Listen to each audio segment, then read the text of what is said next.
Hi friends, எல்லாருக்கும் வணக்கம்.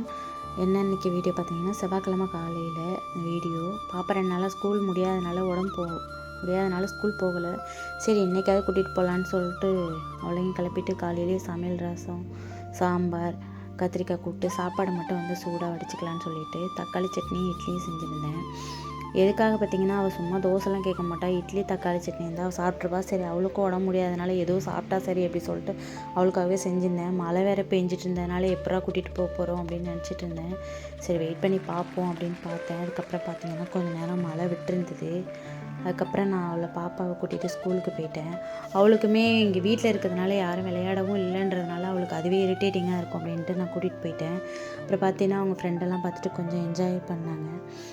அப்புறம் ஸ்கூல் முடிஞ்சு அப்புறம் ஒரு 3 hours தான் ஸ்கூல் அவளுக்கு முடிஞ்சதுக்கப்புறம் கூட்டிகிட்டு வந்து அப்புறம் அவளுக்கு இன்னுமே உடம்பு முடியல. அவள் கூடயே இருந்ததுனால நான் ஃபுல் வீடியோ என்னால் போட முடியல.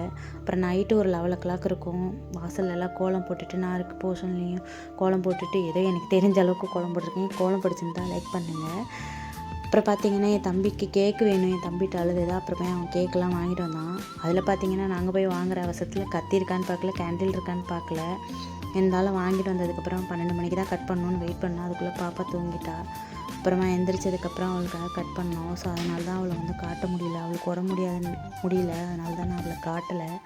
இருந்தாலுமே அவள் கட் பண்ணிவிட்டு காலையில் எங்கள்கிட்ட கேட்குறது என்னென்னு, எப்போம்மா நான் கேக்கு கட் பண்ணேன், நீங்களே கட் பண்ணிட்டீங்களா, எனக்கு புதுசாக கேக் வாங்கி கொடு, மறுபடியும் கட் பண்ணுறேன் அப்படின்னு சொல்லிகிட்டு இருந்தா.